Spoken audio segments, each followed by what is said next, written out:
Power Play Chess, brought to you in association with Kagi. What a dramatic finale we've just had in the Candidates Tournament. Quick reminder, after 13 rounds, Domaraja Gukesh was in sole lead with 8.5. Nepomniachtchi, Nakamura and Caruana followed with 8 points. And in the final round, we had Nakamura playing white against Gukesh, and we had Caruana white against Nepo. So it was quite clear what the task was. Gukesh had to draw to guarantee at least a tiebreak for first place. Nepo, Nakamura and Caruana all were in a must-win situation. So let's have a quick look at the game between Nakamura and Gukesh.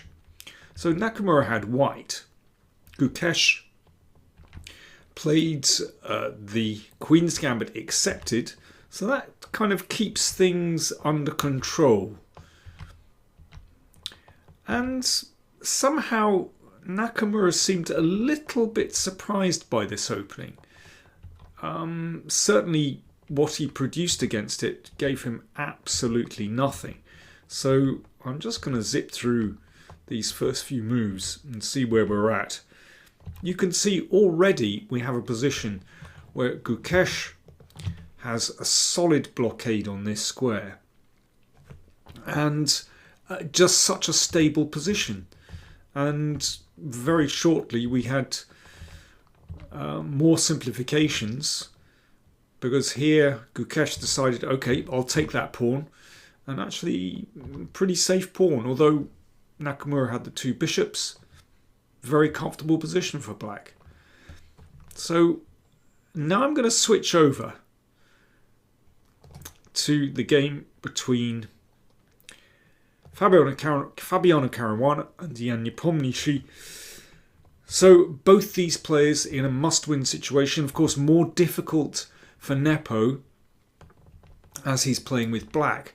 Nevertheless, after just a few moves, they reached a position with some imbalance. So this is basically a ragazine. And here Nepo went for it with g5, knight e4, and h5. So probably this opening suited both Caruana and Nepomniachtchi. Very unbalanced. And, well, certainly Caruana was consuming a bit of time here, not completely certain what to do here.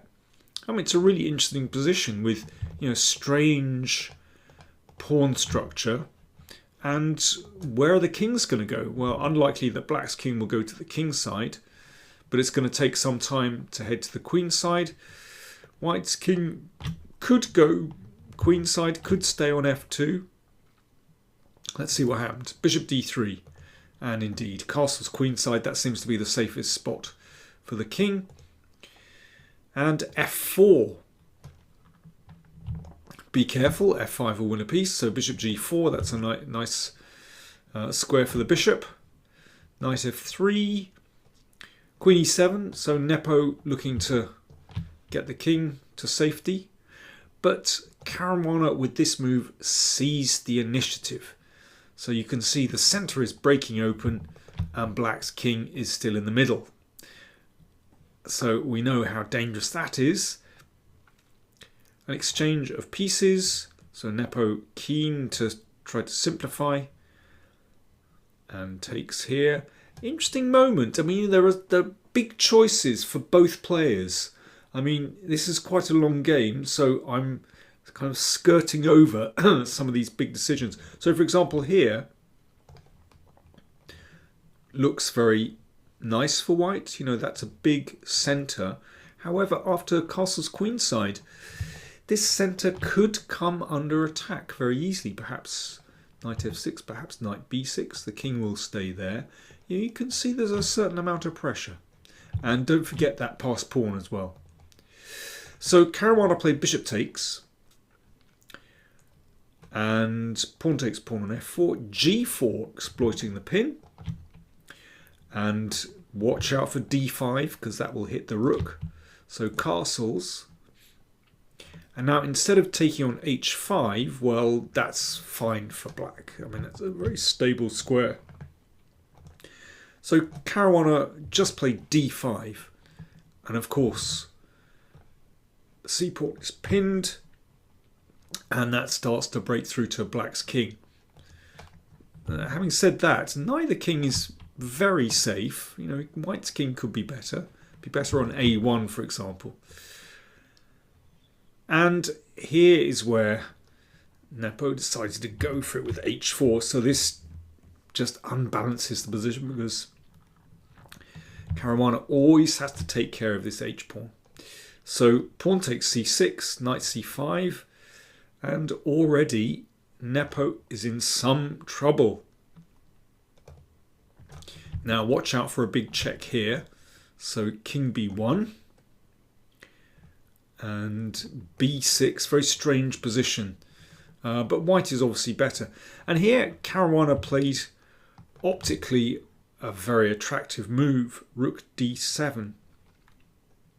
In fact, bishop d7, which is a classic starfish bish, is even stronger because this rook enters the game. White's position, wow, what a beautifully centralized position.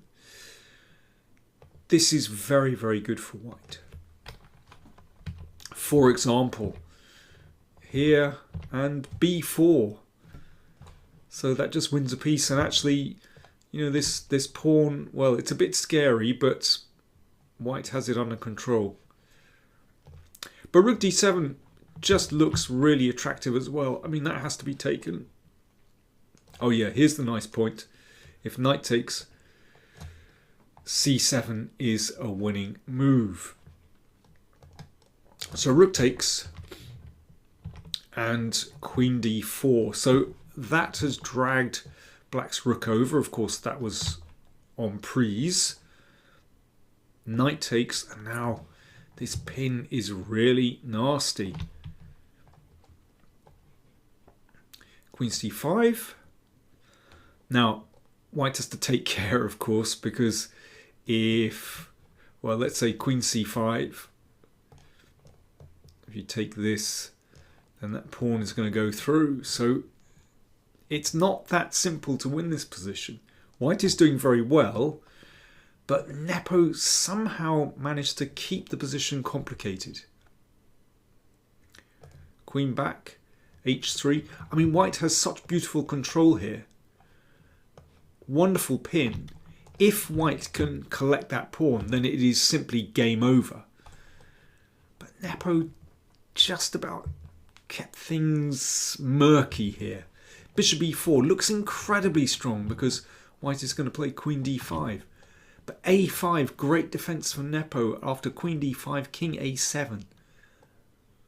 Caruana whipped that pawn off. Wonderful constellation there. So this pawn needs taking care of. And queen h7. So the queen doing a good job there. And lovely pins. King b8. So this is move 34. Caruana running short of time. Nepo, well, was kind of hustling him a little bit. Nepo had much more time, so he was moving quite quickly. And with 6 moves still to make, this is a very tricky position. Caruana played a3. In fact, it's possible just to play rook d2 and collect that one.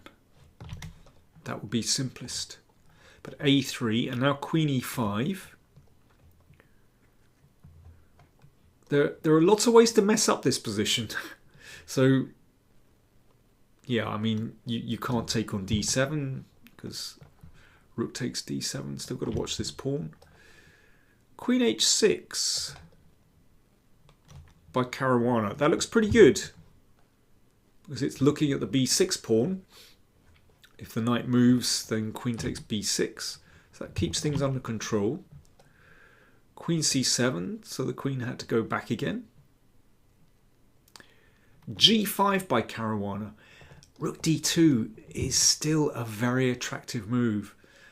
I mean, short of time, I don't know, maybe Fabiano just simply didn't consider this move, but if white collects that one, then it's game over. But G5 also very good.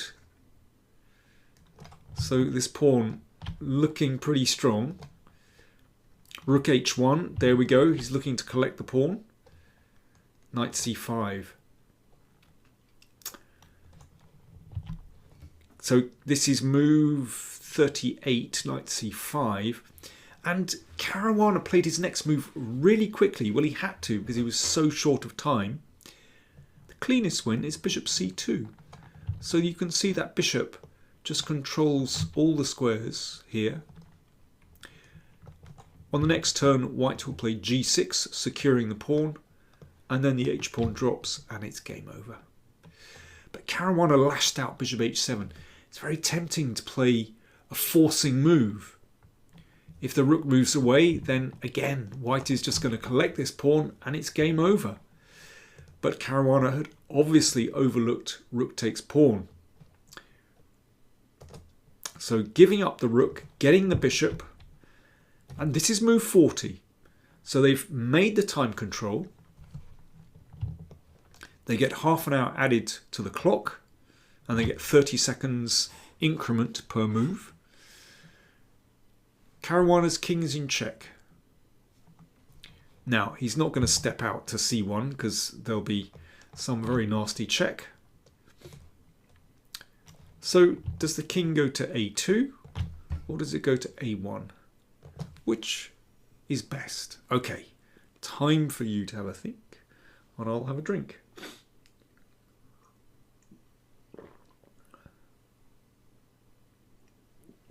This was really surprising because, you know, you've just been through the time pressure phase, having to move very quickly.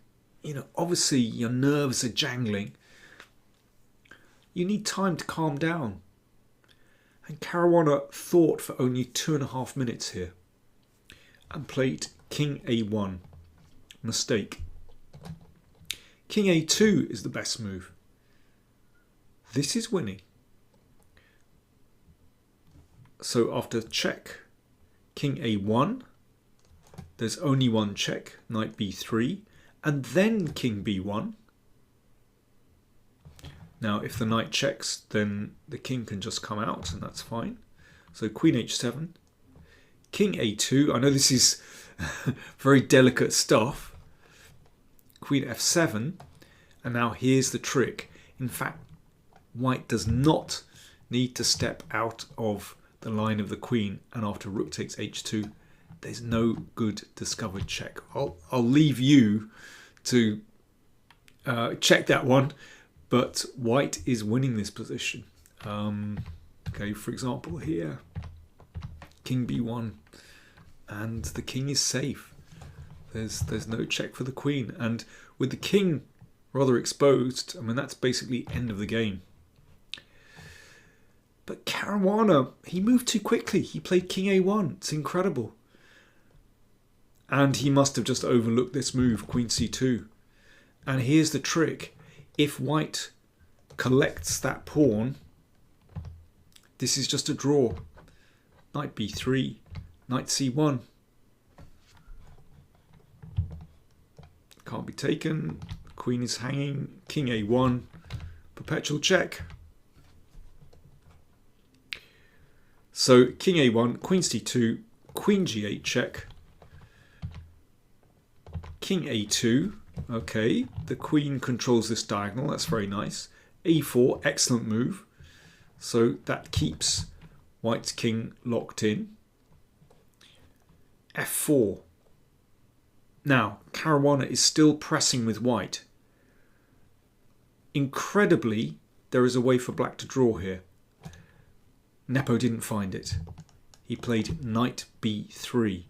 If King A6, then black can actually draw. Remarkably, there is no way through for white. I mean, it's very tricky, but for example, Queen E3, After this, well, black is okay here. I mean, it's incredible with this pawn here. Anyway, it's still very complicated, but king a6 is drawing. Instead, knight b3 from Nepo, and now Caruana is winning again. Queen c3 pushes the queen away. Check. And rook e1, and Caruana turns to the attack. I mean, this is incredible. Knight c5, the knight has to drop back to cover the king. Now, there's no way through at the moment. However, queen f1, queen d5 check, king b1, queen f5, king a1. Knight b3 is possible, but the king goes to a2, and actually this is going to be winning for white. Again, it's a situation where there's no good discovered check. I mean, it's very close, but anyway. Queen c2, tricky. f5, Fabi is still winning this one. Knight d3, this is very scary. Threatening mate. Rook b1. Knight here. I mean, the king looks very boxed in, but actually, after this, it still should be winning for white. Knight d2. Wow. I mean, to play this position for both Fabi and Nepo with not that much time was pretty extraordinary. The pressure is incredible. You know, in a sense, they're both playing for a win. Of course, Nepo is worse. And just getting a draw here would be a big achievement. But it's still tricky. Anything could happen. And, you know, Caruana taking enormous risks in playing for a win in this position. He is winning, but it's very difficult. The queen drops back. And there is a win for white here. Caruana played such a natural move, rook c7. It's a mistake. In fact, he should play rook d1. I'm just going to zip through a very quick variation here, but this will convince you how difficult the position is. Okay, the f-pawn comes into play. Even this is not clear. Well, now it should be winning for white. I mean, you can just block with the queen. Anyway, rook c7 played. Mistake. A check. And yeah, queen f5 played. That is fatal. Remarkably, there is a draw like this. And here, this should be perpetual check. Incredibly, there's no good escape. Again, if you want to convince yourself of that, I invite you to check it out on your own computer. I mean, it's so delicate, you know, so understandable that Nepo missed how to draw. And again, this should be winning for white. I mean, this, you know, the advantage swung back and forth here. And in this position, well, Caruana, he was so short of time, sort of down to his final minute, getting 30 seconds increments, but he couldn't see the win. If we come back to this position, he should play queen e8 here, and then this. But it is very delicate. I mean, I can understand why he might have had qualms about going in for this position, but it should be winning for white. Anyway, Fabi couldn't work it out, and instead he did this. He repeated the position because he wanted to gain time, because he got 30 seconds added. Then he went for rook e7, but after this move, in fact, black is okay. And again, looked like it was just going to be an instant draw. Fabi had one last desperate try. Rook e4. Okay. Be careful. There's a check here and then mate. Let me just show you that one. that would be checkmate. So instead, knight takes rook, and they reached this endgame. There's nothing better for white. Queen and 2 against queen and 1. This is a draw. This is move 79. They played until move 109.